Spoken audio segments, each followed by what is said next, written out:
একটা জঙ্গি ফ্যাসিস্ট অত্যন্ত স্বার্থপর এই ইউনূসের ক্ষমতার লোভ আর দেশ বিক্রি করার মুচলেখা দিয়ে আজকে আমার দেশটাকে ধ্বংস করে দিল।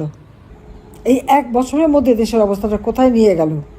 যেখানে মানুষের জীবনে শান্তি নিরাপত্তা দিয়েছিলাম, জঙ্গি দমন করেছি কঠোর হস্তে, সেটা কি আমার অপরাধ ছিল?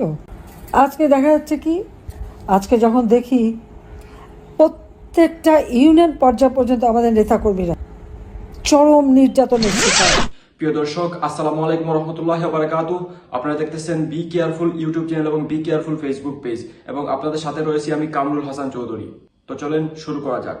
5 আগস্টের সেই নাটকীয় পট পরিবর্তনের পর কেটে গেছে বেশ কিছু সময়। ক্ষমতা হারিয়ে দেশ ছেড়ে ভারতে আশ্রয় নিয়েছেন আওয়ামী লীগ সভানেত্রী শেখ হাসিনা। দীর্ঘ সময় পর্দার আড়ালে থাকার পর এবার দিল্লির নিরাপদ আশ্রয় থেকে মুখ খুললেন তিনি। তবে এবার তার কণ্ঠে ছিল না সেই পরিচিত তেজ, বরং ছিল কান্না আর দীর্ঘশ্বাস। নিজের নেতাকর্মীদের উপর চলা নির্যাতনের বর্ণনা দিতে গিয়ে অজরে কাঁদলেন তিনি। ডক্টর ইউনূসের নেতৃত্বাধীন অন্তর্বর্তীকালীন সরকারের বিরুদ্ধে তুললেন দেশ বিক্রির গুরুতর অভিযোগ। কি ছিল তার সেই বার্তায়? কেন তিনি এতটা আবেগপ্রবণ হয়ে পড়লেন? আজ আমরা সেই বিস্তারিত জানব। শেখ হাসিনা তার বক্তব্যে বর্তমান সরকারের কঠোর সমালোচনা করেছেন। তিনি ডক্টর মোহাম্মদ ইউনূসকে লক্ষ্য করে বলেছেন, ক্ষমতার লোভ আর দেশ বিক্রির মুচলেখা দিয়ে দেশকে ধ্বংসের মুখে ঠেলে দেওয়া হচ্ছে।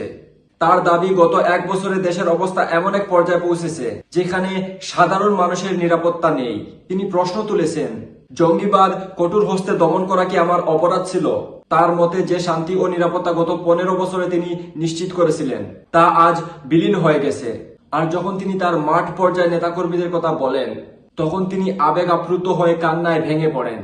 শেখ হাসিনা দাবি করেন, ইউনিয়ন পর্যায় পর্যন্ত তার দলের প্রতিটি নেতাকর্মী আজ চরম নির্যাতিত।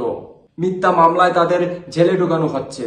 এই নির্যাতনের কথা বলতে গিয়েই তিনি কান্নায় ভেঙে পড়েন। তিনি অভিযোগ করেন, একদিকে আওয়ামী লীগের কর্মীদের আটক করা হচ্ছে, অন্যদিকে চিহ্নিত জঙ্গিদের মুক্তি দেয়া হচ্ছে। তার মতে এটি একটি সুপরিকল্পিত ষড়যন্ত্র, যার লক্ষ্য আওয়ামী লীগের অস্তিত্ব মুছে ফেলা।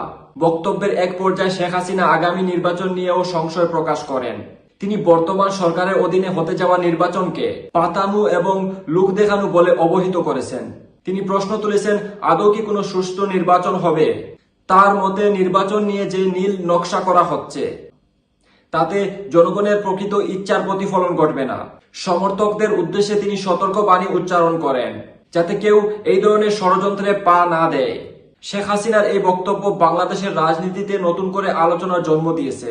একদিকে তার সমর্থকরা একে দেখছেন আস্থার প্রতীক হিসেবে, অন্যদিকে সমালোচকরা একে দেখছেন সহানুভূতি পাওয়ার চেষ্টা হিসেবে। দিল্লির এই আশ্রয় থেকে আসা বার্তা কি বাংলাদেশের রাজনীতিতে কোনো রকম প্রভাব ফেলবে? আওয়ামী লীগ কি আবার ঘুরে দাঁড়াতে পারবে? আপনাদের কি মনে হয়? কমেন্ট করে আমাদের জানান। তো প্রিয় দর্শক, প্রশ্ন রয়ে গেল আপনাদের কাছে, উত্তর খোঁজার দায়িত্ব আপনাদের। আমি শুধু বিষয়টা আপনাদের সামনে তুলে ধরলাম, কারণ আমি কোনো রাজনীতিতে জড়িত নয় বা কোনো রাজনৈতিক ব্যক্তিত্ব নয়। আমি শুধু সময় সাময়িক বিষয়গুলো আপনাদের সামনে তুলে ধরার চেষ্টা করি।